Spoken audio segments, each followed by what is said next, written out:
엄마, 지은이 배가 방금 요동쳤어요. 관 속에서 애가 발로 찼다니까요. 장례식장이 떠나갈 듯한 아들의 비명에도 시어머니는 서슬퍼런 눈으로 독서를 내뱉었습니다. 산 사람 잡지 말고 당장 뚜껑 덮어. 죽은 년이 애를 낳긴 몰라. 부정 타기 전에 빨리 못지래.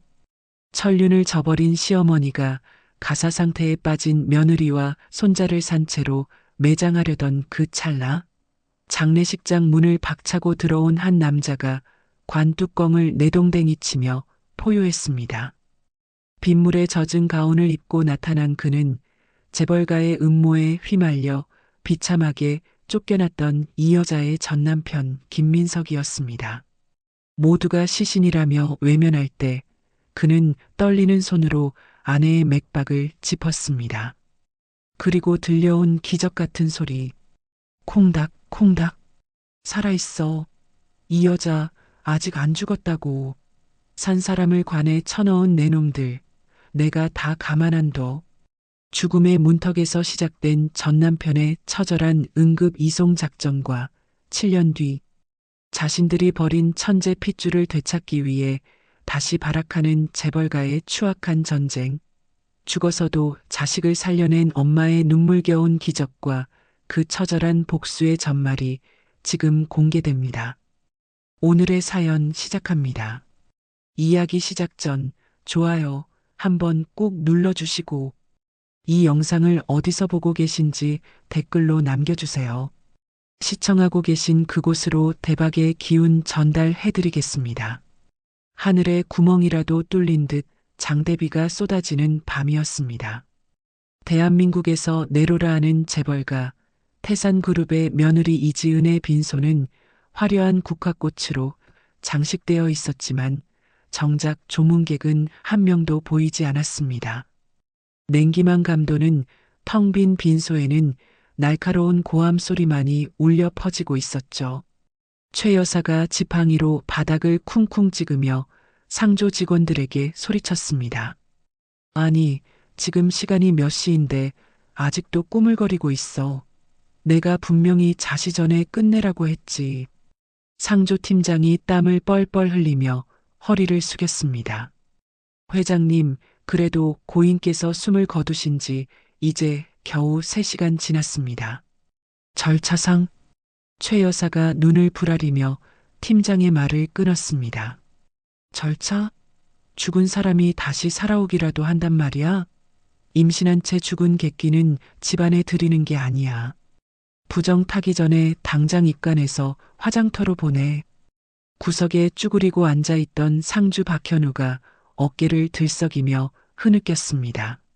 엄마, 그래도 지은이 가는 길인데 마지막 인사는 하게 해주세요. 최 여사가 박현우를 쏘아보며 혀를 찼습니다. 못난 놈, 사내 자식이 눈물은 내 처가 복이 없어서 제명에 못 간 걸 누굴 탓해? 어서 일어나서 거들기나 해. 박현우는 엄마의 호통에 움찔하며 눈물을 훔쳤습니다. 그는 차마 엄마의 눈을 마주치지 못하고 고개를 푹 숙인 채 상조 직원들이 움직이는 모습을 무력하게 지켜만 보았습니다.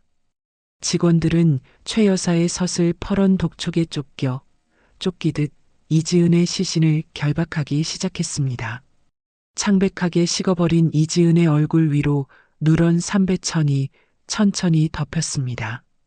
박현우가 떨리는 다리를 일으켜 관 곁으로 다가갔습니다. 그의 시선이 하얀 천 아래로 볼록하게 솟아오른 아내의 배에 머물렀습니다. 박현우가 손을 뻗으며 울먹였습니다. 여보, 미안해. 우리 아가도. 아빠가 미안해. 박현우의 손끝이 아내의 배에 닿으려는 찰나였습니다. 최 여사가 번개같이 다가와 지팡이로 박현우의 손등을 내리쳤습니다. 손대지 마. 부정 탄다니까. 박현우가 손등을 감싸쥐며 뒤로 물러섰습니다. 엄마, 그래도 제 아내고 제 자식입니다. 최 여사가 코웃음을 치며 직원들에게 손짓했습니다. 시끄러워. 죽으면 다 썩어 문드러질 고깃덩어리일 뿐이야. 여봐라, 당장 뚜껑 덮어. 직원들이 쭈뼛거리며 육중한 나무관 뚜껑을 들어 올렸습니다. 2명의 직원이 낑낑대며 관 뚜껑을 이지은의 시신 위로 가져갔습니다. 관 뚜껑이 천천히 내려오며 이지은의 모습이 어둠 속으로 사라지려는 순간이었습니다. 쿵! 정적을 깨고 둔탁한 소리가 관 안에서 들려왔습니다. 직원들이 놀라서 멈칫했고 박현우도 눈을 크게 떴습니다. 최 여사가 미간을 찌푸리며 소리쳤습니다. 뭐들 하고 있어. 빨리 안 덮고. 직원들이 다시 관 뚜껑을 내리려는데 이번에는 더 큰 소리가 들렸습니다. 쿵, 쿵. 박현우가 비명을 지르며 관을 가리켰습니다. 엄마, 방금 보셨어요? 지은이 배가 움직였어요. 최 여사가 콧방귀를 뀌며 대수롭지 않게 말했습니다. 무식한 소리 좀 작작해라. 사람이 죽으면 가스가 차거나 근육이 수축해서 몸이 들썩이기도 하는 거야. 사후 경직도 모르니? 하지만 박현우의 눈은 공포와 경악으로 흔들리고 있었습니다. 덮여있던 하얀 천의 복부 부분이 마치 안에서 누군가 필사적으로 신호를 보내듯 불쑥 솟아올랐다 꺼지기를 반복하고 있었기 때문입니다. 그 움직임은 단순한 경련이라기엔 너무나 규칙적이고 강력했습니다. 관 뚜껑을 잡고 있던 직원들의 손이 부들부들 떨렸습니다. 상조 팀장이 파랗게 질린 얼굴로 최 여사를 쳐다보았습니다. 회장님, 이건 좀 이상합니다. 안에서 뭔가. 최 여사가 답답하다는 듯 직접 망치를 집어들고 다가갔습니다. 이 멍청한 것들이 시체 처음 봐? 그냥 닫고 못질하란 말이야. 그때였습니다. 관 속의 태동이 격렬해지더니 시신을 덮고 있던 관 뚜껑이 덜컹거리며 튀어 올랐습니다. 쿵, 쾅, 쿵. 직원들이 비명을 지르며 관 뚜껑을 놓쳤습니다. 육중한 나무 뚜껑이 바닥으로 떨어지며 요란한 소리를 냈습니다. 박현우가 바닥에 주저앉아 뒷걸음질 쳤습니다. 살아있어. 지은이가 살아있다고요. 최 여사의 얼굴이 순간 굳어졌지만 이내 도끼 어린 표정으로 바뀌었습니다. 그녀는 떨고 있는 직원들을 향해 지팡이를 휘둘렀습니다. 뭐하고 있어? 당장 눌러. 뚜껑 덮고 못 박아버려. 직원들이 머뭇거리는 사이 굳게 잠겨있던 장례식장의 출입문이 굉음과 함께 박살나듯 열렸습니다. 쾅! 모두의 시선이 문 쪽으로 쏠렸습니다. 폭우를 뚫고 달려온 듯 머리부터 발끝까지 흠뻑 젖은 남자가 거친 숨을 몰아쉬며 서 있었습니다. 수술복 차림에 의사 가운을 걸친 남자, 김민석이었습니다. 김민석의 눈은 핏발이 서 있었고 온몸에서는 살기가 뿜어져 나오고 있었죠. 입구를 지키던 덩치 큰 경호원 2명이 김민석을 막아섰습니다. 당신 뭐야? 여기 어디라고 들어와?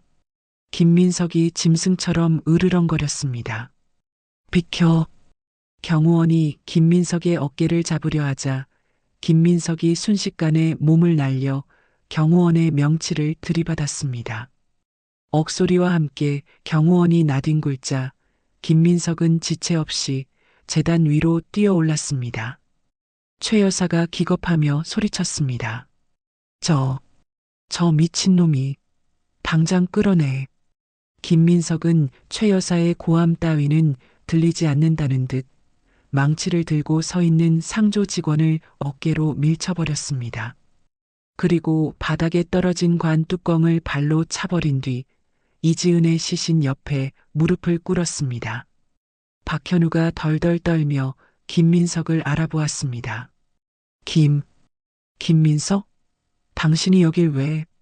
김민석은 대답 대신 박현우를 무섭게 노려보았습니다. 비켜. 넌 살았을 때도 지은이 못 지키더니 죽어서도 엄마 치마폭에 쌓여서 마누라를 산 채로 매장할 셈이야? 박현우가 아무 말도 못하고 입술만 달싹였습니다.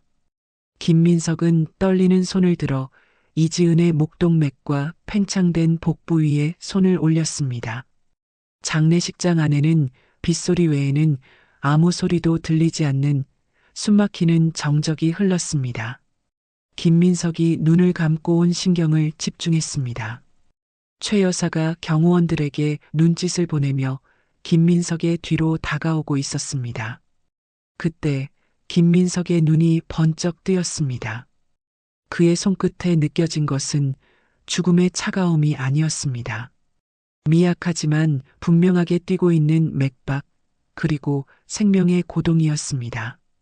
김민석이 고개를 들고 허공을 향해 절규하듯 외쳤습니다. 들려. 심장이 뛴다. 이 여자는 죽은 게 아니라 쇼크로 가사 상태에 빠진 거야. 놈들이 산 사람을 관에 쳐넣은 거라고. 당장 119 불러. 김민석이 핏발선 눈으로 주변을 둘러보며 고함을 질렀습니다. 살아있어. 아기가 살아있다고. 당장 응급차 불러. 당장. 그 목소리는 사람의 것이라고 믿기 힘들 만큼 처절한 짐승의 울부짖음 같았습니다. 장례식장은 순식간에 찬물을 끼얹은 듯 얼어붙었죠. 가장 먼저 정신을 차린 건 최 여사였습니다. 그녀는 지팡이를 허공에 휘두르며 악을 썼습니다. 이 미친놈이 어디서 행패야. 여봐라, 뭐하고 있어. 당장 경찰 불러. 시체 훼손죄로 집어넣으란 말이야. 박현우가 넋이 나간 표정으로 김민석에게 다가갔습니다. 김민석 씨, 그게 무슨 말이야? 지은이가, 죽은 지은이가 어떻게? 김민석이 박현우의 멱살을 잡고 흔들며 소리쳤습니다. 정신 차려. 이 멍청한 자식아. 내 마누라가 죽어가면서도 뱃속에 살리려고 신호를 보냈잖아. 안 들려? 심장이 뛴다고. 그때 경호원들이 김민석을 끌어내리기 위해 재단 위로 우르르 몰려들었습니다. 김민석은 급했습니다. 1분 1초가 급박한 상황. 그는 구석에 비치된 자동심장 충격기 AED를 낚아채 이지은의 가슴에 부착했습니다. 치익증. 기계에서 전기 충격이 필요합니다라는 음성이 나오자 장례식장 안의 사람들은 경악했습니다. 정말로 심장이 미세하게나마 반응하고 있었던 것입니다. 손대지 마. 내가 환자 인계하기 전엔 누구도 이 몸에 손 못 대. 잠시 후 폭우를 뚫고 구급대원들이 빈소로 들이닥쳤습니다. 김민석은 대원들에게 다급하게 환자 상태를 쏟아냈습니다. 산모 28세, 약물 쇼크로 인한 가사 상태, 미세한 심실세동 확인됐습니다. 태아 32주, 태동 관찰됨. 바로 대학병원 응급실로 가서 긴급 제왕절개 해야 합니다. 구급대원이 지은을 들것에 실으려 하자 최 여사가 가로막았습니다. 김민석 씨, 당신은 의사 면허도 없는 사람이야. 이 환자, 내가 보호자로서 이송 거부해. 당장 내려놔. 김민석이 최 여사를 밀쳐내며 포효했습니다. 의사 면허? 그딴 게 지금 중요해? 사람부터 살려야 할 거 아냐? 비켜. 이 악마 같은 노인네야. 결국 지은은 구급차에 실렸고 김민석은 대원을 밀치다시피 하며 차에 올라탔습니다. 빗길을 광속으로 질주하는 구급차 안. 민석은 이지은의 손을 꼭 잡고 모니터를 주시했습니다. 지은아, 버텨야 해. 우리 아기 생각해서 조금만 더 버텨. 병원 응급실에 도착하자마자 의료진이 쏟아져 나왔습니다. 김민석은 카트를 함께 밀며 수술실 입구까지 달렸습니다. 최 여사와 박현우도 뒤늦게 병원에 도착해 수술실 앞을 지켰습니다. 최 여사는 지팡이로 바닥을 치며 저주를 퍼부었습니다. 미쳤어. 다들 미쳤어. 시신을 토막 내다니 천벌을 받을 놈들. 1시간 같은 1분이 흐르고 마침내 수술실 문이 열렸습니다. 집도 의사가 피투성이가 된 가운을 입고 나왔습니다. 산모는 다행히 약물 대사가 이루어지며 고비를 넘겼습니다.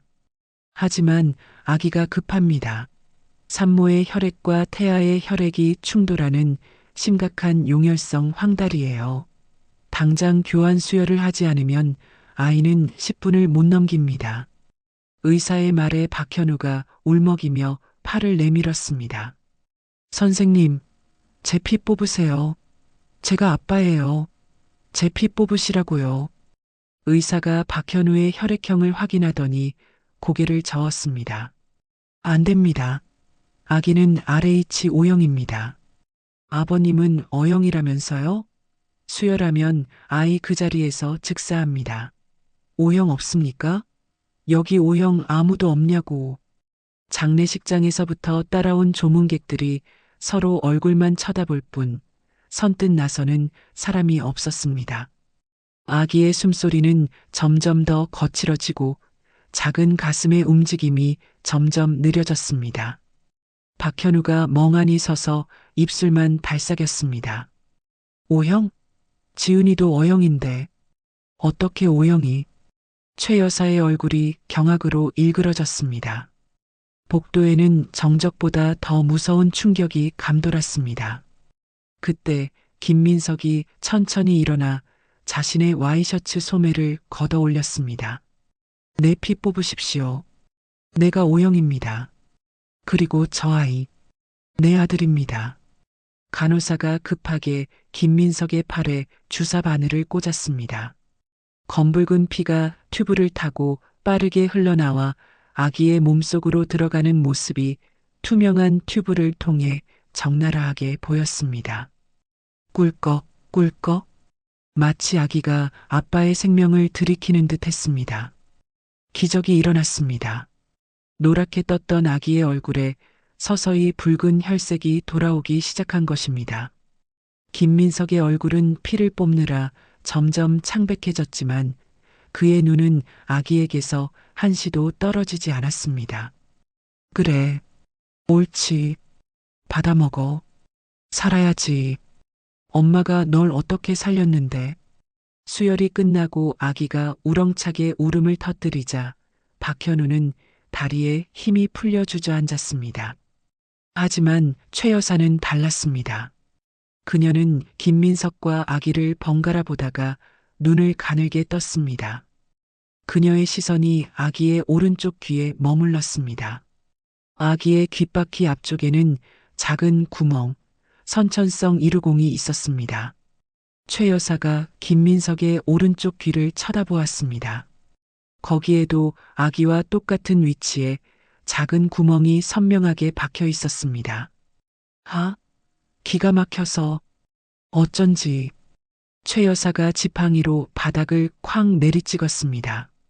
박현우가 덜덜 떨리는 목소리로 물었습니다. 엄마, 그게 무슨 말씀이세요? 최 여사가 박현우의 등짝을 후려갈기며 악을 썼습니다. 이 등신아, 아직도 모르겠어?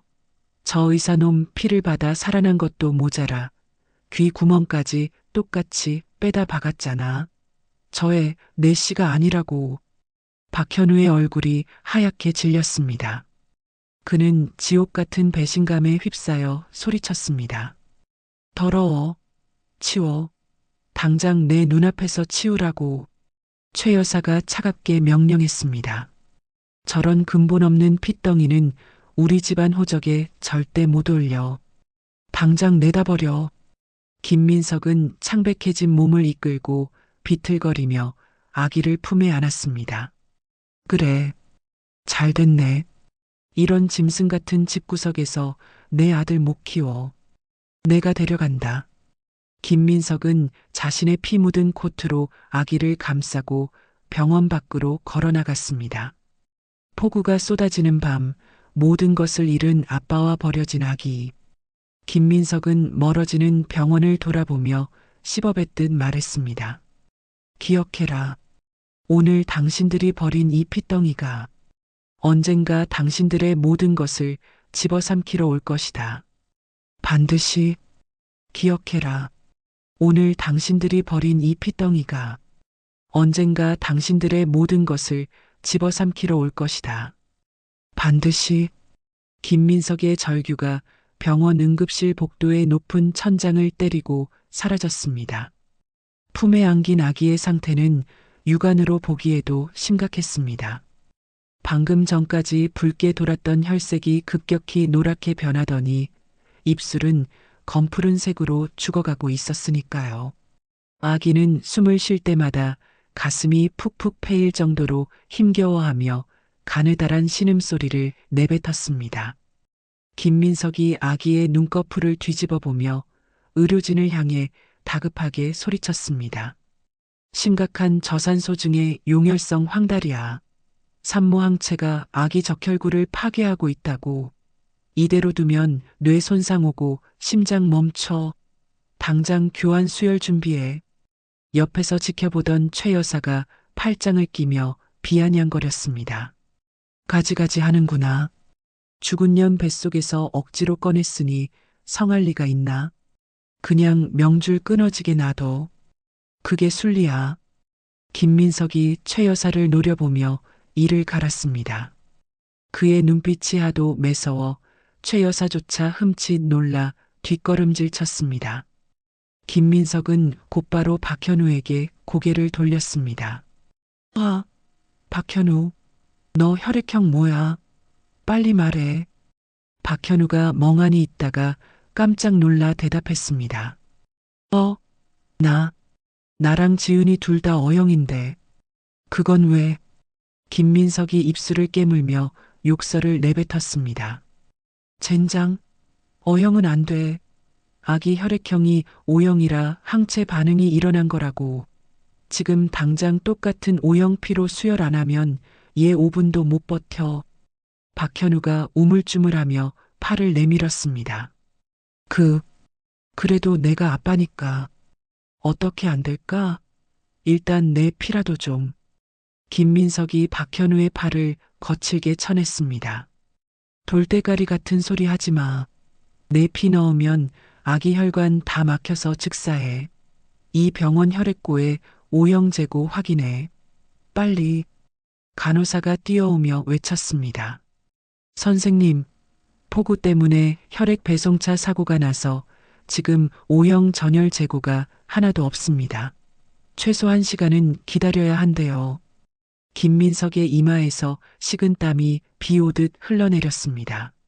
아기의 숨소리는 점점 더 거칠어지고 작은 몸은 산소 부족으로 불덩이처럼 뜨거워졌습니다. 이대로라면 1시간은커녕 5분 뒤면 아기는 영영 눈을 뜨지 못할 상황이었습니다. 김민석이 결심한 듯 자신의 와이셔츠 소매를 거칠게 걷어 올렸습니다. 내 피 뽑아. 내가 O형이야. 내가 직접 준다. 박현우가 눈을 동그랗게 뜨며 물었습니다. 뭐? 당신 피를? 생판 남인 당신 피를 직접 수혈해도 되는 거야? 김민석은 대답 대신 의료진을 다그쳤습니다. 시간 없어. 나 최근 검진 기록 다 있는 의사야. 바로 다이렉트로 연결해. 아기 혈관 약하니까 압력 조절 잘하고. 전직 수간호사 출신 조문객과 응급실 의료진이 붙어 긴급하게 라인을 잡았습니다.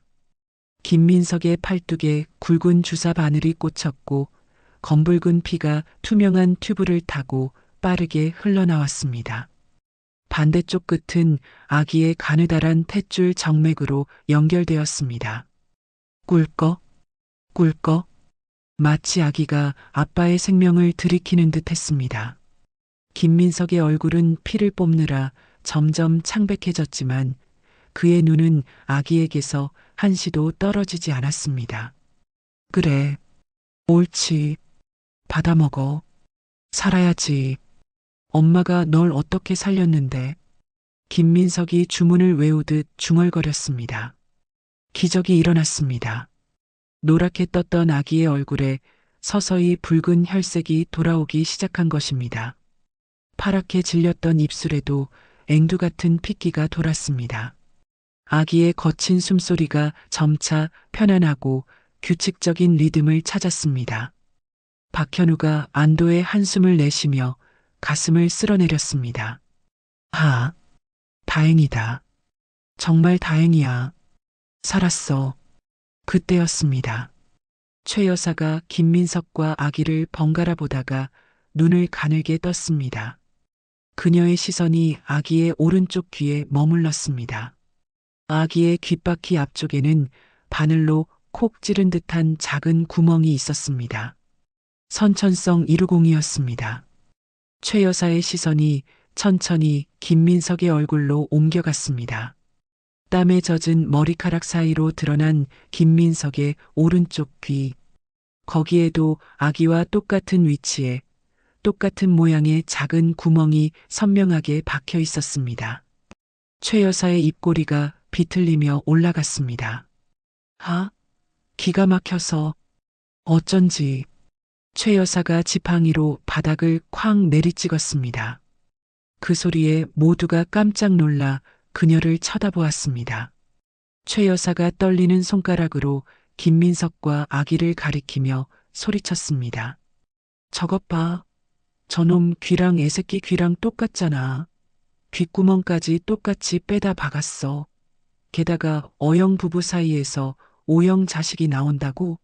의학적으로 말이 돼? 박현우가 멍한 표정으로 물었습니다. 엄마, 그게 무슨 말씀이세요? 유전이라는 게 원래. 최 여사가 박현우의 등짝을 후려갈기며 악을 썼습니다. 이 등신아, 아직도 모르겠어? 내 마누라가 낳은 내 씨가 아니라고. 저 의사놈 핏줄이란 말이야. 혈액형부터 저 귀 구멍까지 증거가 이렇게 차고 넘치는데. 박현우의 얼굴이 하얗게 질렸습니다. 그는 지옥 같은 배신감과 혐오가 섞인 눈으로 김민석과 아기를 번갈아 보았습니다. 오영인 김민석의 피를 받아 살아난 아기, 그리고 두 사람의 귀에 선명하게 박힌 유전자의 표식. 박현우에겐 그것이 사형 선고와 같았습니다. 박현우가 뒷걸음질 치며 중얼거렸습니다. 아니야. 그럴 리 없어. 지은이가 나를 두고 저런 가난뱅이 의사랑. 최 여사가 도끼 어린 눈으로 김민석을 쏘아보았습니다. 더러운 것들. 감히 어디서 굴러먹다 온 잡종을 내 며느리 배에 심어. 그러고도 내가 내 집안 상주 노릇을 하려고 들어. 김민석은 아무 대꾸도 하지 않았습니다. 아니, 할 수 없었습니다. 수혈로 인해 몸에 힘이 빠져나갔지만 그는 오직 아기를 살렸다는 안도감에 눈을 감았습니다. 잠시 후 수혈이 끝나자 김민석은 비틀거리며 아기를 품에 안았습니다. 박현우가 김민석에게 다가와 덜덜 떨리는 목소리로 물었습니다. 말해. 사실이야? 진짜 당신 아들이야? 김민석이 박현우를 올려다보며 차갑게 대답했습니다. 지금 그게 중요해? 애가 살았는데 누구 핏줄인지 따지는 게 그렇게 중요하냐고. 내가 정말 지은이를 사랑했다면 아이부터 챙겼어야지. 박현우의 눈빛이 순식간에 변했습니다. 방금 전까지 아기를 걱정하던 애틋함은 사라지고 그 자리엔 지독한 배신감과 사리가 남았습니다. 더러워. 치워. 당장 내 눈앞에서 저 괴물 같은 핏덩이 치우라고. 최 여사가 비서에게 손짓하며 차갑게 명령했습니다. 강 변호사 불러. 지금 당장 친권 포기 각서 준비해. 아니, 유괴로 고발하기 전에 당장 저놈이랑 애새끼 내쫓아. 우리 집안 호적에 저런 잡종은 절대 못 올려. 당장 내다 버려. 경호원들이 김민석을 에워쌌습니다. 김민석은 피가 빠져나가 어지러운 정신을 부여잡고 비틀거리며 일어섰습니다. 그는 자신의 피 묻은 코트를 벗어 벌거벗은 아기를 꽁꽁 감쌌습니다. 그래, 잘 됐네. 이런 짐승 같은 집구석에서 내 아들 못 키워. 내가 데려간다. 당신들이 버린 이대가 반드시 치르게 해줄게. 김민석이 아기를 가슴에 품고 돌아섰습니다. 박현우가 악에 받쳐 소리쳤습니다. 가져가. 당장 꺼져. 다시는 내 눈에 띄지 마. 김민석은 대꾸하지 않고 묵묵히 걸음을 옮겼습니다. 병원 문이 열리고 차가운 밤 공기와 함께 세찬 비바람이 몰아쳤습니다. 김민석은 아기가 비에 젖을세라 코트 자락을 여미고 몸을 숙여 비를 막아섰습니다. 그의 등 뒤로 병원 자동문이 차갑게 닫혔습니다. 화려했던 재벌가의 가족에서 한순간에 유괴범 취급을 받으며 쫓겨난 두 사람. 세상에 태어나자마자 버림받은 아기와 모든 것을 잃은 아빠. 김민석은 빗속을 걸어가다 잠시 멈춰 섰습니다. 그는 천천히 고개를 돌려 병원 건물을 노려보았습니다. 번쩍이는 번개 불빛 아래 그의 눈동자가 짐승처럼 푸르게 빛났습니다. 기억해라. 오늘 당신들이 버린 이 핏덩이가 언젠가 당신들의 모든 것을 집어삼키러 올 것이다. 반드시. 우르릉 쾅. 천둥 소리가 그의 맹세를 보증이라도 하듯 밤하늘을 뒤흔들었습니다. 며느리를 죽음으로 몰고 간 악마는 승승장구하고 있었습니다. 하지만 그녀는 꿈에도 몰랐습니다. 자신이 쓰레기처럼 버린 그 아이가 시골의 한 낡은 보건소에서 복수의 칼날로 자라나고 있다는 사실을 말이죠. 치지직.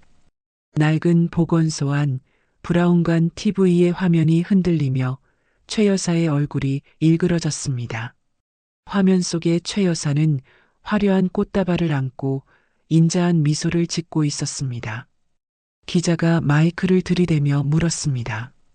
회장님, 며느님을 잃으신 슬픔이 크실 텐데 이렇게 기업을 성장시킨 비결이 무엇입니까? 최 여사가 가식적으로 눈가를 훔치는 신용을 하며 대답했습니다. 다 우리 며느리가 하늘에서 도와준 덕분이죠. 못난 시어미가 할 수 있는 건 그저 이 회사를 잘 지켜서 우리 며느리 목까지 열심히 사는 것뿐입니다. 뚝. 김민석이 리모컨 전원 버튼을 부서질 듯 눌러 TV를 껐습니다. 그의 손이 분노로 부들부들 떨렸습니다. 방 안은 정막에 휩싸였지만 그 정막은 오래가지 않았습니다. 으앙, 으앙. 방구석에 놓인 낡은 요람에서 자지러지는 울음소리가 터져나왔습니다. 김민석이 화들짝 놀라며 요람으로 달려갔습니다. 그의 몰골은 말이 아니었습니다. 덥수룩하게 자란 수염, 며칠째 감지 못해 떡진 머리, 분유 얼룩이 덕지덕지 묻은 늘어난 티셔츠. 한때 대학병원 최고의 외과 의사라 불리던 김민석의 자존심은 온데간데 없었습니다. 김민석이 허둥지둥 아기를 안아 올리며 달랬습니다. 오, 그래, 그래. 아빠 여기 있어. 우리 하늘이 배고파? 미안해. 아빠가 금방 맘마줄게. 김민석은 한 손으로 아기를 안고 다른 한 손으로 분유병을 잡았습니다. 하지만 포트에 물을 끓이고 분유가루를 타는 그의 손놀림은 수술실에서의 정교함과는 거리가 멀었습니다. 7년 전, 아니 불과 1년 전만 해도 메스를 쥐고 미세혈관을 잇던 그 손이 지금은 덜덜 떨려 분유가루를 바닥에 흘리고 있었습니다. 제기랄. 지은아, 나 진짜 한심하지? 김민석이 욕설을 내뱉으며 급하게 물을 부어 젖병을 흔들었습니다. 그리고 아기의 입에 젖병을 물렸습니다. 그러자 아기가 자지러지게 울며 고개를 돌리고 젖병을 밀쳐냈습니다. 젖병이 바닥에 떨어지며 하얀 우유가 쏟아졌습니다. 아, 뜨거워. 김민석이 손등에 튄 우유를 호호 불며 인상을 찌푸렸습니다. 물이 너무 뜨거웠던 것입니다. 김민석은 머리를 감싸쥐며 바닥에 주저앉았습니다. 사람의 배를 가르고 심장을 만지던 그 손이 고작 분유물 온도 하나를 맞추지 못해 제 자식을 울리고 있었습니다. 그때 아기의 엉덩이 쪽에서 고약한 냄새가 올라왔습니다. 기저귀를 확인하니 노란 변이 이불까지 묻어 있었습니다. 김민석은 헛구역질을 참으며 물티슈를 뽑았지만 서툰 손길은 닦으면 닦을수록 상황을 악화시킬 뿐이었습니다. 아기는 자지러지게 울어댔고 민석의 눈에서도 기어이 눈물이 핑 돌았습니다. 미안해. 하늘아, 아빠가 못나서 미안해. 제발 그만 울어줘. 서울에서 쫓겨나 이곳 땅끝 마을, 폐업 직전인 보건지소에 숨어든 지 벌써 3개월. 복수는커녕 하루하루 생존하는 것조차 그에게는 처절한 전쟁이었습니다. 쾅! 그때 보건소 유리문이 열리며 마을의 터줏대감, 욕쟁이 할머니가 들어왔습니다. 아니, 이놈의 보건소는 밤낮이 없어? 애새끼가 며칠 밤낮을 울어대니 잠을 잘 수가 있나? 할머니는 난장판이 된 방을 보더니 혀를 차며 김민석의 등짝을 후려갈겼습니다. 비켜, 이 화상아. 의사라더니 똥 기저귀 하나 못 갈아서 애를 잡네. 할머니의 능숙한 손길의 아기는 거짓말처럼 울음을 그쳤습니다. 민석은 벽에 기대앉아 넋이 나간 채 그 모습을 지켜보았습니다. 할머니는 아기 이름을 묻더니 툭 던졌습니다. 하늘이? 이름값 하려면 튼튼해야지. 앞으로 모르면 나한테 물어봐. 혼자 끙끙대지 말고. 할머니가 가고 난 뒤 민석은 잠든 아들의 볼을 쓰다듬으며 맹세했습니다. 반드시 이 아이를 지키겠다고. 하지만 시련은 예고 없이 찾아왔습니다. 그날 밤 마을을 집어삼킬 듯한 태풍이 몰아쳤습니다. 전등이 깜빡이다 꺼졌고 보건소는 암흑에 잠겼습니다. 어둠 속에서 하늘이가 끙끙 앓는 소리를 냈습니다. 체온계를 대보니 39.8도. 고열이었습니다. 하늘아, 하늘아. 김민석이 미친 듯이 약장을 뒤졌지만 해열제 시럽병은 텅 비어 있었습니다. 폭우로 길은 끊겼고 구급차도 올 수 없는 고립무원. 의사라는 자가 제 자식에게 먹일 약 하나 없어 발만 동동 구르는 현실에 민석은 절망했습니다. 그는 급한 대로 대야에 물을 떠와 수건을 적셨습니다. 차가운 물수건이 닿자 아기는 자지러졌지만 민석은 피눈물을 삼키며 몸을 닦아냈습니다. 목 겨드랑이 사타구니. 1시간, 2시간. 빗소리는 거세졌고 하늘이의 열은 좀처럼 떨어지지 않았습니다. 평생 과학과 의술만을 믿어온 김민석은 결국 바닥에 무릎을 꿇었습니다. 신이시여, 제발 이 아이만은 살려주십시오. 제가 잘못했습니다. 복수도 안 하겠습니다. 제 목숨을 대신 가져가도 좋으니 제발. 눈물이 바닥으로 뚝뚝 떨어졌습니다. 민석은 밤새도록 물을 떠 나르고 수건을 짜는 단순한 행동을 기계처럼 반복했습니다. 얼마나 시간이 지났을까? 새벽빛이 스며들 때쯤 체온계를 확인하니 37.5도. 거짓말처럼 열이 내렸습니다. 하늘이가 눈을 뜨고 배시시 웃으며 민석의 코를 잡았습니다. 그 미소를 보는 순간 민석의 가슴속 응어리가 무너져 내렸습니다. 민석은 아이를 와락 끌어안았습니다. 날이 밝자 민석은 태풍에 떨어진 낡은 간판을 주워 흙을 털어냈습니다. 공릉 보건지소장 김민석 그는 간판을 다시 단단히 고정하며 다짐했습니다. 최 여사를 향한 증오로 자신을 갉아먹는 대신 이 작은 생명을 지키는 단단한 아빠가 되겠다고 말이죠. 하지만 보건소 문틈으로 보이는 TV 뉴스에서는 최 여사의 승승장구 소리가 들려왔습니다. 민석은 조용히 TV 코드를 뽑아버렸습니다. 지금 그에게 중요한 건 화면 속 악마가 아니라 등 뒤에 엎인 아기 하늘이었으니까요. 그러나 그는 알지 못했습니다. 운명의 시계추는 이미 돌아가기 시작했고 그 악마가 이 평화를 깨트리러 다시 찾아올 날이 머지않았다는 사실을 말입니다. 며느리를 죽음으로 몰고 간 악마는 승승장구하고 있었습니다. 하지만 그녀는 꿈에도 몰랐습니다. 자신이 쓰레기처럼 버린 그 아이가 시골의 한 낡은 보건소에서 복수의 칼날로 자라나고 있다는 사실을 말이죠. 공릉 보건지소의 툇마루에는 알록달록한 동화책 대신 낡고 두꺼운 의학 서적들이 탑처럼 쌓여 있었습니다. 7살이 된 김하늘은 엎드려서 인체 해부도 그림을 작은 손가락으로 짚어가며 중얼거리고 있었습니다. 대동맥은 좌심실에서 나오고 폐동맥은 우심실. 엄마가 나 살려줬을 때도 여기가 콩닥콩닥 뛴 거겠지? 그때 보건소 미닫이 문이 거칠게 열리며 마을 이장이 절뚝거리며 들어왔습니다. 아이고, 김 원장. 김 원장 있나? 나 죽네, 죽어. 이장의 종아리에서는 시뻘건 피가 뚝뚝 떨어지고 있었습니다. 밭일을 하다가 녹슨 낫에 깊게 베인 것이었죠. 김하늘이 벌떡 일어나 이장에게 달려갔습니다. 아이의 눈은 겁에 질리기보다 본능적으로 상처를 분석하고 있었습니다. 이장 할아버지, 여기 앉으세요. 다리를 심장보다 높게 올려야 피가 덜 나요. 이장이 식은땀을 흘리며 물었습니다. 아이고 하늘아, 내 아빠 왕진 같냐? 나 피 좀 멈추게 해다오. 어지러워 죽겠다.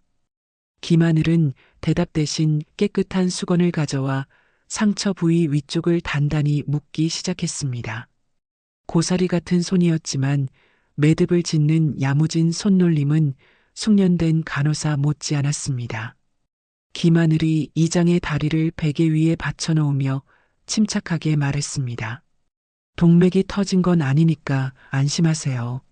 하지만 낫이 녹슬어서 파상풍 위험이 있어요. 이렇게 압박하고 있으면 곧 아빠가 오실 거예요. 잠시 후 왕진을 다녀오던 김민석이 피냄새를 맡고 급하게 뛰어들어왔습니다. 이장의 상태를 살피던 민석은 그대로 멈췄습니다. 상처 근위부를 정확하게 압박한 지혈대, 그리고 환부를 높게 유지한 자세, 응급처치의 교과서 같은 모습이었습니다. 하늘아, 이거 내가 한 거냐? 김하늘이 당연하다는 듯 펼쳐진 책을 가리켰습니다. 네, 저기 책 154페이지에 나와 있어요. 출혈이 심할 땐 근위부를 지혈하고 환부를 높이라고요. 저 잘했죠? 김민석은 말문이 막혔습니다. 하늘이는 그를 제대로 깨치기도 전에 의학서적의 그림을 보며 인체 구조를 통째로 외웠고 이제는 웬만한 전문 지식까지 상황에 맞춰 쏟아내고 있었습니다. 이장의 치료를 마친 김민석은 하늘이를 조용히 방으로 불렀습니다. 그의 표정은 대견함보다 깊은 두려움에 잠겨 있었습니다. 하늘아, 아빠가 뭐라고 했지? 밖에서 이런 거 아는 척하지 말라고 했잖아. 김하늘이 서운한 듯 눈을 동그랗게 떴습니다. 왜요? 할아버지가 아파서 도와드린 건데 제가 잘못한 거예요? 민석은 차마 입이 떨어지지 않았습니다. 내가 너무 뛰어나면 저 괴물들이 너를 도구로 쓰려고 다시 나타날지도 몰라. 민석은 그 말을 삼키며 하늘이를 꼭 껴안았습니다. 그냥 우리 하늘이가 남들처럼 평범하게 건강하게만 자랐으면 좋겠어서 그래. 약속해. 사람들 앞에서는 모르는 척하기로. 알았지? 김하늘은 이해할 수 없었지만 부들부들 떨리는 아빠의 어깨를 느끼며 고개를 끄덕였습니다. 하지만 운명은 가혹했습니다. 주말 오후 인근 캠핑장 방파제에서 비명소리가 들려왔습니다. 사람 살려요. 우리 애가 숨을 안 쉬어요. 김민석이 낚싯대를 던지고 뛰어가려는데 빗물에 미끄러져 바위 틈으로 굴러떨어졌습니다. 발목이 꺾여 가방을 줍지 못하는 사이 김하늘이 먼저 현장으로 날아갔습니다. 쓰러진 아이는 얼굴이 퉁퉁 부어올라 눈도 뜨지 못하고 있었습니다. 쌕쌕거리는 기괴한 숨소리, 기도가 막혀가는 아나필락시스 쇼크였습니다. 주변 성인들은 당황해서 아이의 입에 물을 부으려 했습니다. 물 주면 안 돼요. 당장 치우세요. 7살 꼬마의 서슬 퍼런 고함에 어른들이 멈칫했습니다. 김하늘은 아이의 목과 피부 발진을 살피더니 아이 엄마의 가방을 낚아채 뒤졌습니다. 이거 벌에 쏘인 쇼크예요. 아줌마 구급상자에 주사기처럼 생긴 펜 없어요? 에피네프린 펜. 아이 엄마가 떨리는 손으로 자가 주사기를 꺼냈습니다. 김하늘은 망설임 없이 아이의 바지를 걷어 올렸습니다. 여기요. 허벅지 바깥쪽에 대고 3개 눌러야 해요. 제가 하나, 둘, 셋 하면 누르세요. 하나, 둘, 셋. 푹. 주사 바늘이 박히고 5초가 지났을까? 아이의 거친 숨소리가 잦아들고 보라색이던 입술에 혈색이 돌기 시작했습니다. 와, 살았다. 저 꼬마가 살렸어. 뒤늦게 기어온 김민석은 경악했습니다. 사람들이 하늘이를 둘러싸고 휴대폰을 꺼내 영상을 찍고 있었기 때문입니다.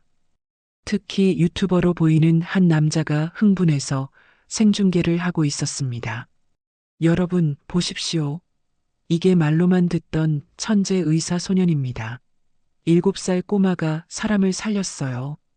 민석은 황급히 하늘이를 옷으로 감싸 안고 보건소로 도망쳤습니다. 하지만 이미 늦었습니다. 7세 천재 의사 소년, 기적인가 조작인가? 라는 영상은 반나절 만에 조회수 500만을 넘기며 대한민국을 뒤집어 놓았습니다. 그 시각 서울 태산그룹 회장실, 최 여사는 널찍한 소파에 앉아 비서가 건넨 태블릿 PC를 무심하게 보고 있었습니다. 화면 속에서는 하늘이가 또랑또랑하게 지시를 내리고 있었죠. 허벅지 바깥쪽에 꾹 찔러야 해요. 최 여사는 요즘 세상에 별쇼를 다 하는군이라며 화면을 넘기려 했습니다. 그런데 카메라가 하늘이의 옆 얼굴을 클로즈업한 순간 최 여사의 손가락이 화석처럼 굳어버렸습니다. 화면 속 아이의 오른쪽 귀, 귓바퀴 앞에 바늘로 콕 찌른 듯한 작은 구멍, 선천성 이루공이 선명했습니다. 그리고 아이의 눈매와 코끝은 죽은 큰아들 박현우의 어린 시절과 소름 끼칠 정도로 판박이었습니다. 최 여사의 입술이 파르르 떨렸습니다. 그것은 공포가 아니라 탐욕스러운 사냥꾼이 놓쳤던 먹잇감을 다시 발견했을 때의 환희였습니다. 이루공, 그리고 현우의 눈. 7년을 쥐새끼처럼 숨어있더니 결국 제 발로 나타났구나. 최 여사는 비릿한 미소를 지으며 자리에서 천천히 일어났습니다. 창밖으로 보이는 화려한 야경이 그녀의 검은 욕망처럼 번들거렸습니다. 김비서, 차 대기시켜. 7년 동안 남의 손에서 떼묻은 내 물건, 이제 그만 회수하러 가야겠으니까.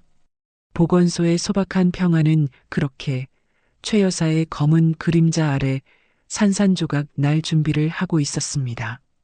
어머님이 내 밥에 약을 탔어.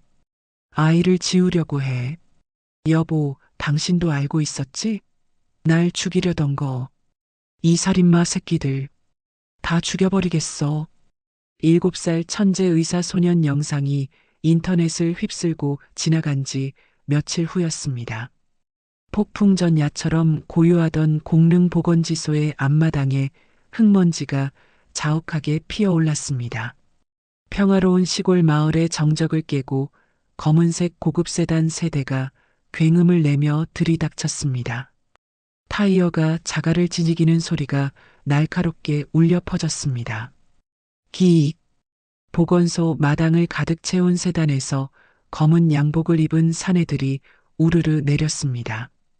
그들의 덩치는 하나같이 험상궂었고 눈빛은 살벌했습니다. 가장 앞선 차에서 말끔한 정장을 입은 중년 남자가 내렸습니다. 최 여사의 신복이자 태산그룹의 법무팀장인 강 변호사였습니다. 마루에서 김하늘과 함께 약초를 다듬던 김민석이 벌떡 일어났습니다. 그의 눈이 본능적으로 위험을 감지하고 매섭게 빛났습니다. 김민석이 김하늘을 자신의 등 뒤로 숨기며 소리쳤습니다. 누구십니까? 여기가 어디라고 함부로 들어와요. 강 변호사가 안경을 추어 올리며 비릿하게 웃었습니다. 오랜만입니다. 김민석 씨. 아니, 이제는 보건소장님이라고 불러드려야 하나? 김민석의 미간이 구겨졌습니다. 당신, 태산그룹 변호사잖아. 여긴 무슨 일이야? 강 변호사가 품에서 서류 봉투 하나를 꺼내 흔들었습니다. 회장님 심부름 왔습니다. 귀한 물건이 잘못 배달되었다고 해서 찾으러 왔죠. 김민석이 주먹을 꽉 쥐었습니다. 물건? 무슨 헛소리야. 당장 나가. 강 변호사가 김민석의 등 뒤에 숨어 떨고 있는 김하늘을 눈짓으로 가리켰습니다. 저 아이, 김하늘 군. 우리 회장님 핏줄입니다. 모셔가라는 특명을 받고 왔습니다. 김민석의 머릿속이 하얗게 변했습니다. 올 것이 왔구나. 김민석이 이를 악물고 소리쳤습니다.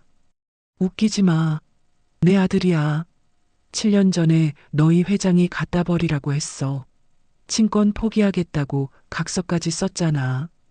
강 변호사가 쯧쯧 혀를 차며 서류를 내밀었습니다. 법을 모르시네.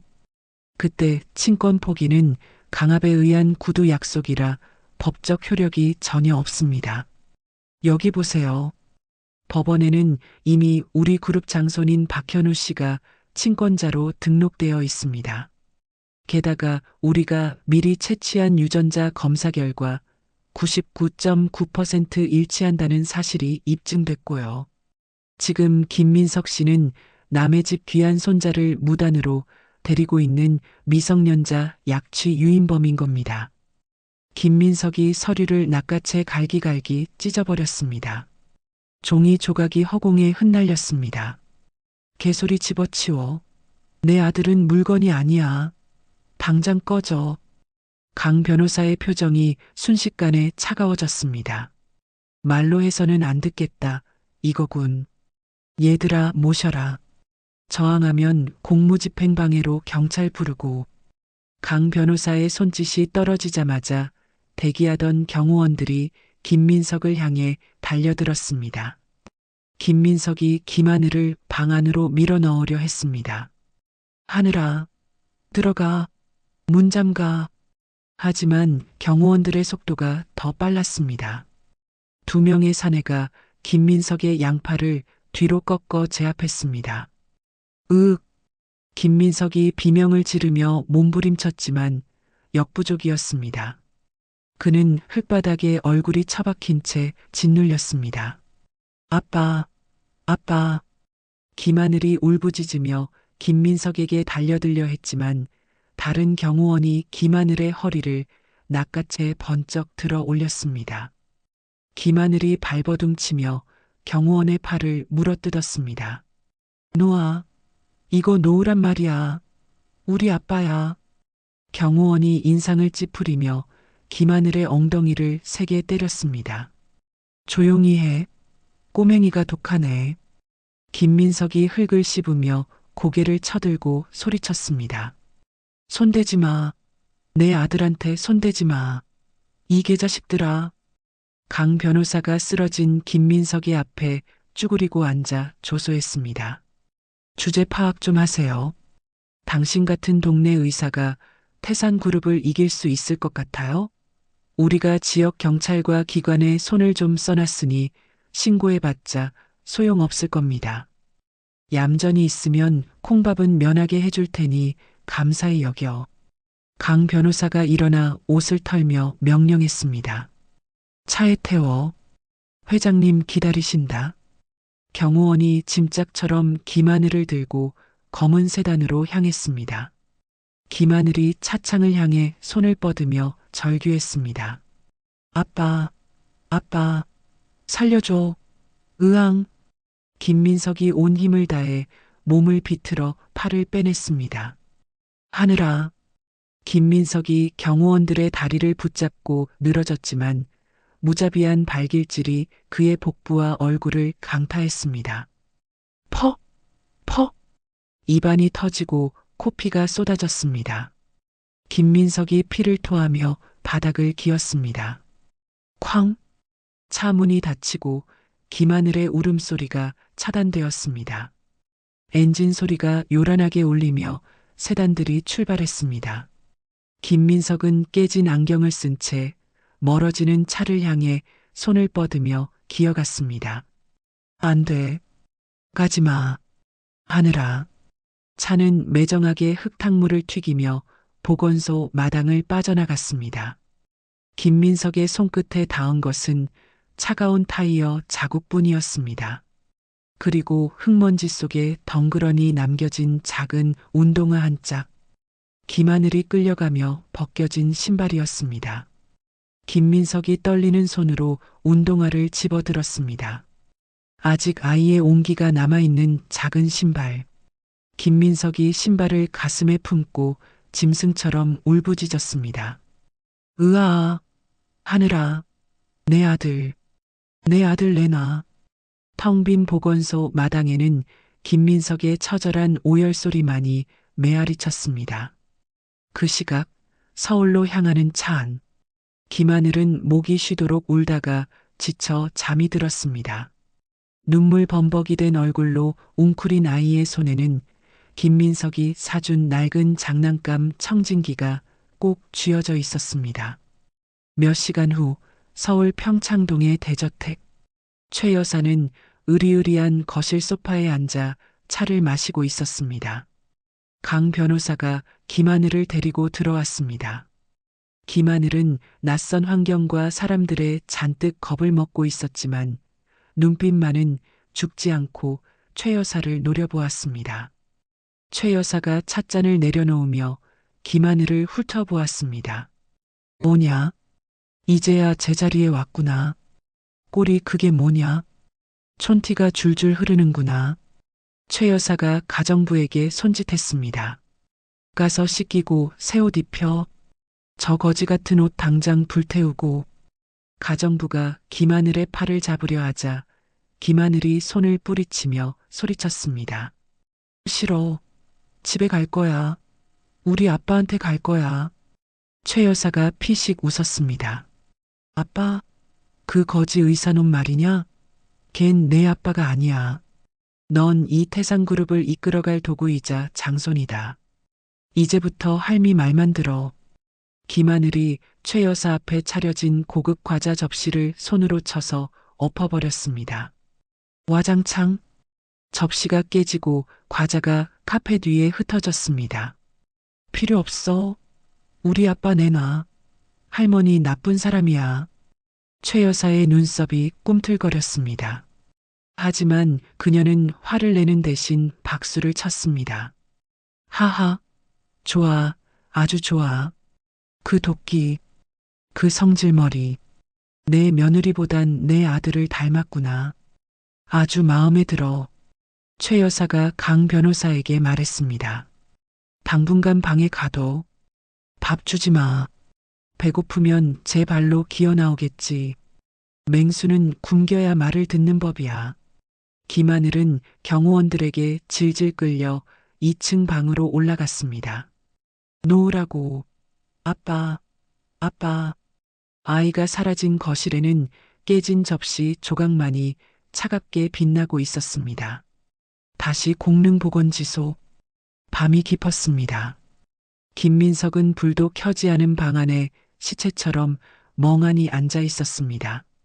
그의 품에는 여전히 김하늘의 신발 한 짝이 안겨 있었습니다.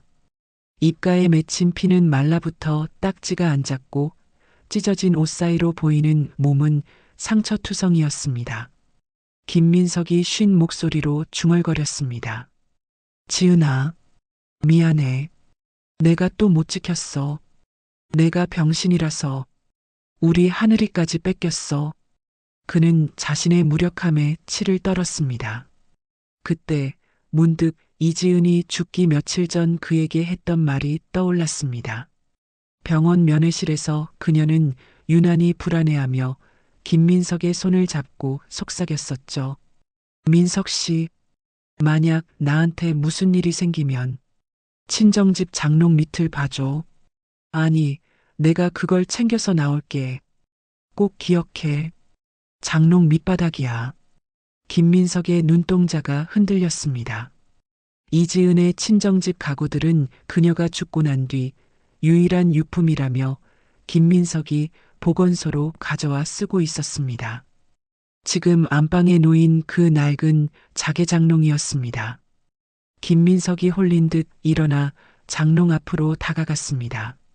그는 미친 사람처럼 장롱 서랍을 다 빼내고 바닥에 엎드려 장롱 밑을 더듬었습니다. 손끝에 낡은 나무 판자의 틈새가 느껴졌습니다. 여기다. 김민석이 수술용 가위를 가져와 나무 판자를 뜯어냈습니다.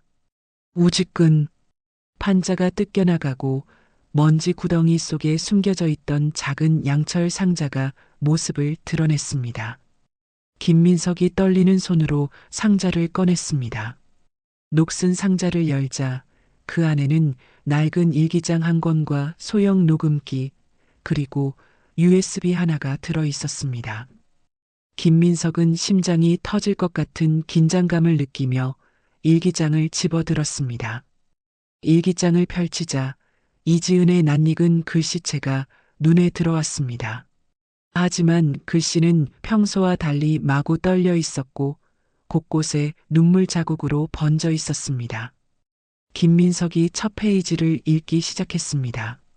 몇 년 전 5월 12일 오늘도 어머님이 한약을 지어 오셨다.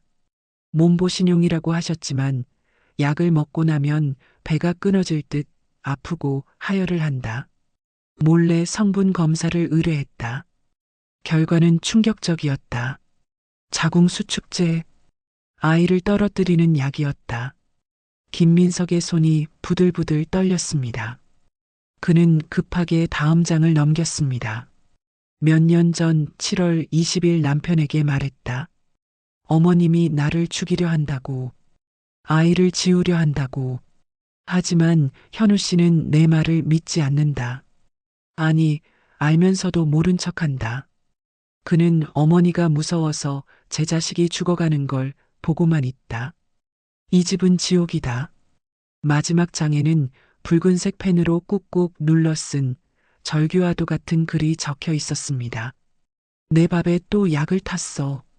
이번엔 양이 많아. 어머님이 웃으며 밥을 다 먹나 지켜보고 계셔. 아가야, 미안해. 엄마가 널 지킬 수 있을까? 여보, 당신도 알고 있었지? 날 죽이려던 거. 민석 씨, 보고 싶어. 살려줘. 김민석이 일기장을 덮으며 고개를 들었습니다. 그의 눈에서 핏빛 눈물이 흘러내렸습니다. 그것은 단순한 슬픔이 아니었습니다. 지옥 밑바닥에서 끓어오르는 악마들을 향한 맹렬한 증오였습니다. 김민석이 짐승 같은 괴성을 지르며 바닥을 내리쳤습니다. 으아! 그의 주먹에서 피가 터져나와 일기장을 붉게 물들였습니다. 김민석이 붉게 충혈된 눈으로 어둠 속을 노려보며 씹어뱉듯 중얼거렸습니다. 이 살인마 새끼들, 내 여자 죽이고 내 아들까지 뺏어가? 법으로? 아니, 내가 내 놈들의 숨통을 직접 끊어주마. 세상 앞에서 내 놈들의 추악한 실체를 다 발가벗겨 주겠어. 번개가 번쩍이며 김민석의 얼굴을 비추었습니다. 그 얼굴은 더 이상 사람을 살리는 의사의 얼굴이 아니었습니다. 복수에 미친 악기의 얼굴이었습니다. 김민석이 녹음기를 주머니에 넣으며 일어섰습니다. 낡은 보건소 밖으로 새벽을 깨우는 천둥 소리가 전쟁의 서막처럼 울려 퍼졌습니다. 쾅! 최미자 회장, 오늘이 내 제삿날이다. 전 국민 똑똑히 보십시오. 이 여자가 자기 며느리와 손자에게 무슨 짓을 했는지. 오전 8시 50분 출근하는 직원들로 북적이던 태산그룹 본사 로비는 순식간에 지옥으로 변했습니다. 회전문이 산산조각 나고 로비 한복판에는 흙먼지를 뒤집어 쓴 낡은 보건소 트럭이 연기를 뿜으며 멈춰 서 있었죠. 놀란 직원들이 비명을 지르며 흩어졌고 보안 요원들이 호루라기를 불며 달려왔습니다. 뭐야? 무슨 일이야? 저거 테러 아니야? 자욱한 먼지 속에서 운전석 문이 찌그러진 채 열렸습니다. 이마에서 피를 흘리는 김민석이 비틀거리며 걸어 나왔습니다. 그의 손에는 대형 확성기가, 품에는 지은의 일기장 뭉치와 복제된 USB들이 가득 들려 있었습니다. 보안 요원들이 공봉을 들고 포위망을 좁혀왔지만 김민석의 눈빛이 하도 살벌하여 감히 접근하지 못했습니다. 김민석이 트럭 짐칸 위로 기어 올라갔습니다. 그리고 확성기를 켜고 핏발선 눈으로 카메라를 들이대는 유튜버들과 기자들을 향해 소리쳤습니다. 찍어. 하나도 빠짐없이 다 찍어. 대한민국 최고의 기업? 웃기지 말라고 해. 태산그룹 회장 최미자는 살인마야. 로비에 모인 사람들이 웅성거리기 시작했습니다. 김민석이 품에서 일기장 사본 수백 장을 허공에 뿌렸습니다. 마치 눈송이처럼 흩날리는 종이들에는 최 여사의 만행이 적나라하게 적혀 있었죠. 여기 증거가 있다. 몇 년 전 며느리 밥에 낙태약을 타서 먹이고 그것도 모자라 멀쩡한 사람을 정신병자로 몰아죽게 만든 게 바로 저 여자야. 그 추악한 증거 이미 검찰과 주요 언론사에 실시간으로 전송 완료했다. 김민석이 주머니에서 녹음기를 꺼내 확성기 마이크에 갖다 대었습니다. 지지직거리는 소음 뒤로 최 여사의 표독스러운 목소리가 로비 전체에 쩌렁쩌렁 울려 퍼졌습니다. 야 이년아, 애 때라니까 왜 말을 안 들어. 그 핏덩이가 뭐라고 내 아들 앞길을 막아. 약 먹어. 당장 처먹으란 말이야. 어머님, 제발이요. 살려주세요. 아. 지은의 처절한 비명소리가 들리자 로비에 있던 사람들은 경악하며 입을 틀어막았습니다. 실시간 스트리밍 중이던 유튜버들의 채팅창은 분노로 폭발했고 태산그룹 본사 앞은 순식간에 구름대 같은 인파로 뒤덮였습니다. 김민석이 피눈물을 흘리며 절규했습니다. 들리냐? 이게 너희들이 모시는 회장의 진짜 모습이야. 며느리를 죽이고 이제는 내 아들까지 납치해서 가뒀어. 하늘이 내놔. 내 아들 내놓으란 말이야. 그때 멀리서 경찰차 사이렌 소리가 요란하게 들려왔습니다. 여론이 들끓고 실시간 증거가 확인되자 검찰 특별수사팀이 즉각 출동한 것입니다. 최 여사가 지역 경찰을 매수해 시간을 벌려던 수작은 분노한 민심의 파도 앞에 무용지물이 되었습니다. 경찰들이 로비로 진입하며 김민석에게 다가왔습니다. 선생님, 진정하십시오. 지금 검찰 총동원령 내려졌습니다. 김민석이 트럭에서 뛰어내려 형사의 팔을 붙잡았습니다. 우리 하늘이 평창동 그 마녀 집에 있어요. 며칠째 굶기고 학대하고 있다고요. 제발 빨리 가주세요. 형사가 고개를 끄덕이며 무전기에 소리쳤습니다. 평창동 자택조 편차 즉시 진입해. 압수수색 및 긴급구조영장 발부됐다. 지금 당장 쳐들어간다. 같은 시각 평창동 대저택. TV로 생중계되는 김민석의 폭로를 보고 있던 최 여사가 찻잔을 집어 던졌습니다. 저런 미친놈이 감히 전 국민 앞에서 나를 팔아? 최 여사의 손이 부들부들 떨렸습니다. 그녀는 옆에 서 있던 비서의 뺨을 후려갈겼습니다. 뭐하고 있어? 당장 방송 막고 그 의사놈 입 찢어버려. 비서가 고개를 숙이며 떨리는 목소리로 대답했습니다. 회장님, 이미 늦었습니다. 전 언론이 도배됐고 지금 검찰과 경찰 병력이 대문 앞까지 왔습니다. 영장 없이는 못 막습니다. 뭐, 검찰? 그때 대문 밖에서 요란한 사이렌 소리와 함께 확성기 소리가 들려왔습니다. 경찰입니다. 문 여세요. 영장 집행 및 아동 학대 혐의로 진입합니다. 최 여사는 구석에 숨어 덜덜 떨고 있는 박현우를 향해 지팡이를 휘둘렀습니다. 아, 이 등신아, 나가서 막아. 내가 사장이잖아. 엄마가 시킨 거 아니라고 거짓말이라도 하란 말이야. 박현우가 머리를 감싸 쥐고 중얼거렸습니다. 엄마, 다 끝났어요. 일기장이랑 녹음기가 다 퍼졌대요. 우린 이제 끝났다고요. 이 못난 놈. 쿵, 쿵, 콰직. 육중한 대문이 부서지는 소리와 함께 경찰들이 마당으로 들이닥쳤습니다. 그 선두에는 피투성이가 된 김민석이 서 있었습니다. 김민석은 경찰의 제지에도 아랑곳하지 않고 현관문을 박차고 들어왔습니다. 하늘아, 아빠 왔다. 김하늘. 그 목소리는 집 전체를 뒤흔들었습니다. 2층 방에 갇혀있던 김하늘이 그 소리를 들었습니다. 며칠을 굶어 힘이 없던 아이가 벌떡 일어나 창문으로 달려갔습니다. 김하늘은 옆에 있던 무거운 청동 장식물을 들어있는 힘껏 유리창을 내리쳤습니다. 챙그랑 유리가 깨지고 김하늘이 창가에 매달려 목이 터져라 외쳤습니다. 아빠, 나 여기 있어. 아빠. 거실에 있던 김민석이 그 소리를 듣고 고개를 번쩍 들었습니다. 김민석이 계단을 2칸씩 뛰어 올라갔습니다.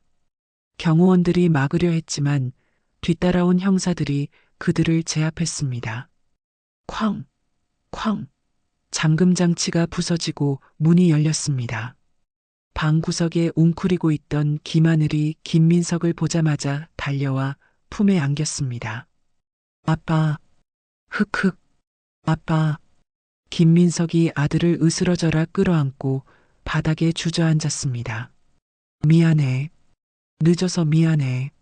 아빠가 잘못했어. 김민석은 아들의 얼굴을, 팔을, 다리를 미친 듯이 만져보았습니다. 다친 데 없어? 밥은? 저 여자가 때렸어? 김하늘이 고개를 저으며 김민석의 피 묻은 얼굴을 고사리 같은 손으로 닦아주었습니다. 난 괜찮아. 근데 아빠 피나? 아빠 아프지 마. 그때 방문 밖에서 최 여사의 표독스러운 목소리가 들렸습니다. 그 애 내놔. 내 손자야. 태산의 장손이라고. 최 여사가 형사들에게 붙들린 채 발악하며 끌려오고 있었습니다. 그녀는 김하늘을 보며 광기 어린 눈으로 소리쳤습니다. 하늘아, 할미한테 와야지. 저런 거지 의사 말고 나랑 있어야 왕이 된다니까. 김민석이 김하늘을 등 뒤로 숨기며 천천히 일어났습니다. 그의 눈빛은 차가운 경멸로 가득 차 있었습니다. 당신 손자? 아니, 이 아이는 지은이 아들이고 내 아들이야. 당신 같은 괴물한테는 털끝 하나 줄 수 없어. 최 여사가 거품을 물고 소리쳤습니다. 웃기지 마. 저의 귀에 구멍 난 거 못 봤어? 우리 현우랑 똑같다고. 김민석이 피식 웃으며 구석에서 떨고 있는 박현우를 손가락으로 가리켰습니다. 저기 있네. 당신이 그렇게 끔찍하게 아끼는 진짜 아들. 평생 끼고 살아. 감옥에서도. 형사 반장이 최 여사의 손목에 수갑을 채웠습니다. 철컥. 최미자 씨, 당신을 살인 교사, 아동학대, 그리고 약취 유인 혐의로 긴급 체포합니다. 당신 아들 박현우 씨도 방조 및 공모 혐의로 같이 갑니다. 최 여사의 비명소리가 저택에 울려 퍼졌지만 전 국민의 눈과 귀가 쏠린 상황에서 그녀를 도와줄 권력은 더 이상 존재하지 않았습니다. 수많은 카메라 플래시가 그녀의 추악한 몰골을 터뜨렸습니다.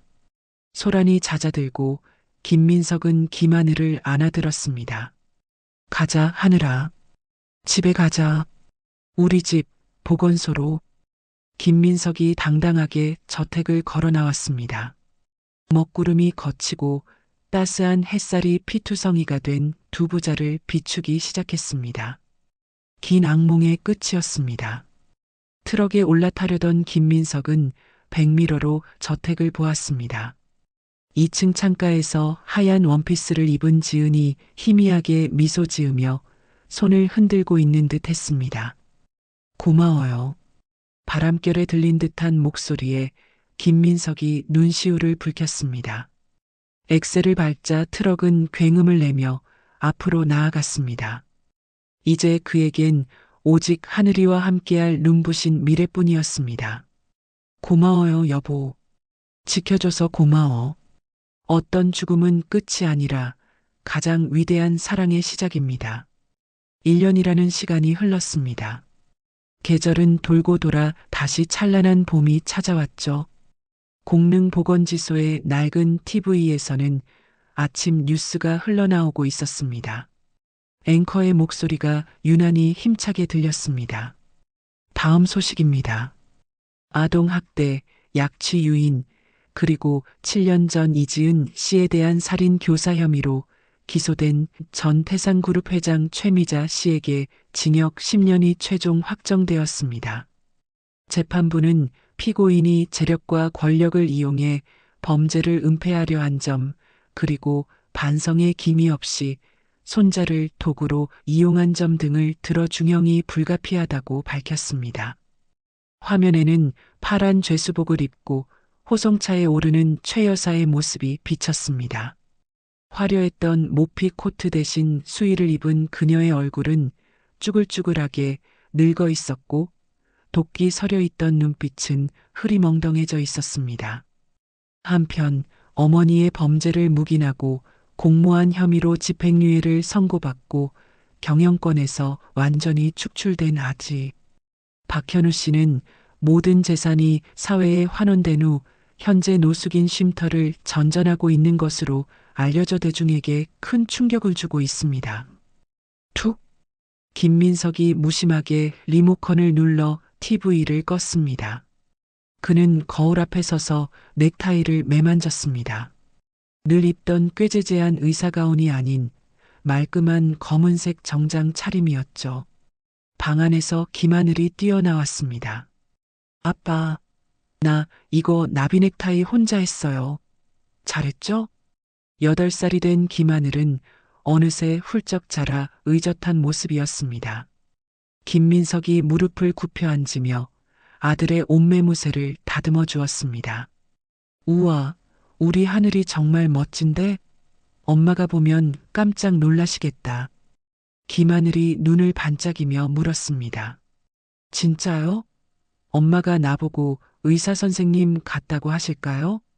김민석이 하늘이의 코를 살짝 꼬집으며 웃었습니다. 그럼 아빠보다 100배는 더 멋진 의사가 될 것 같다고 하실 거야. 자, 이제 가볼까? 엄마 기다리시겠다. 김민석은 아들의 손을 잡고 보건소를 나섰습니다. 차는 굽이진 산길을 달려 햇살 가득한 추모공원에 도착했습니다. 입구부터 흐드러지게 핀 벚꽃잎들이 눈송이처럼 흩날리고 있었죠. 저 멀리 가장 볕이 잘 드는 곳에 이지은의 묘비가 보였습니다. 김민석이 손수건을 꺼내 묘비에 쌓인 먼지를 닦아냈습니다. 지은아, 우리 왔어. 많이 늦어서 미안해. 김하늘이 쪼르르 달려와 카네이션 바구니를 놓았습니다. 그리고 가방에서 장난감 청진기를 꺼내 차가운 묘비에 갖다 대고 귀에 꽂았습니다. 마치 환자를 진찰하듯 진지한 표정이었습니다. 하늘아, 뭐 하는 거야? 쉿. 엄마 심장 소리 듣고 있어요. 아빠가 그랬잖아요. 엄마가 나 살리려고 관 속에서도 심장 소리 들려줬다고요. 지금도 들려요. 쿵, 쿵 하고. 엄마가 나보고 사랑한대요. 김민석의 눈시울이 붉어졌습니다. 그는 하늘이의 어깨를 감싸 안으며 묘비를 향해 말했습니다. 들리지? 지은아, 당신 아들이야. 당신이 목숨 걸고 지킨 우리 하늘이 내가 이렇게 건강하고 씩씩하게 키웠어. 이제 그 나쁜 사람들 다 벌 받았으니까 거기서는 아프지 말고 편히 쉬어. 알았지? 그 순간 어디선가 부드러운 봄바람이 불어왔습니다. 주변의 벚꽃 나무들이 일제히 몸을 흔들며 분홍색 꽃비가 내렸습니다. 꽃잎들이 회오리치듯 날아와 두 부자를 포근하게 감싸 안았습니다. 마치 지은이 두 팔을 벌려 그들을 안아주는 것만 같았죠. 김하늘이 꽃잎을 잡으며 까르르 웃었습니다. 아빠, 엄마가 간지럼 태워요. 엄마 냄새나요. 두 사람은 한참 동안 묘비 곁에 앉아 도란도란 이야기를 나누었습니다. 슬픔은 사라지고 그 자리에는 따뜻한 그리움과 평화만이 가득했습니다. 해가 뉘엿뉘엿 질 때쯤 김민석이 자리를 정리하며 일어났습니다. 자, 이제 가야지. 엄마도 쉬셔야 해. 김하늘이 아쉬운 듯 묘비를 쓰다듬었습니다. 엄마 갈게요. 내가 나중에 진짜 의사 돼서 엄마처럼 아픈 사람들 다 고쳐줄게요. 약속? 김민석이 아들을 등에 업었습니다. 자, 내려갈 때는 아빠 비행기 타자. 슝. 두 사람의 그림자가 노을빛을 받아 길게 늘어졌습니다. 벚꽃길이 끝나는 지점, 바닥에는 기이하게도 세 사람의 그림자가 나란히 걷고 있었습니다. 김민석의 그림자 옆에 긴 치마를 입은 여자의 희미한 빛 그림자가 함께 발을 맞추고 있었죠.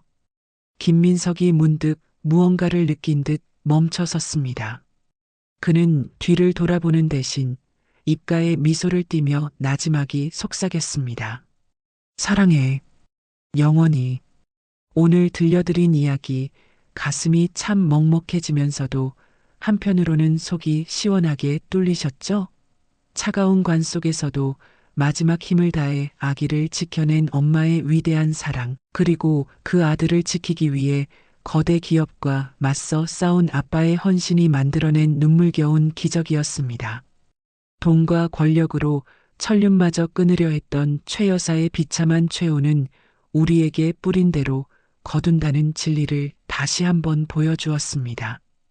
비록 지은 씨는 세상을 떠났지만 그녀가 남긴 사랑의 씨앗인 하늘이가 민석 씨의 품에서 훌륭하게 자라나는 모습이 봄날의 햇살처럼 따뜻한 위로가 됩니다.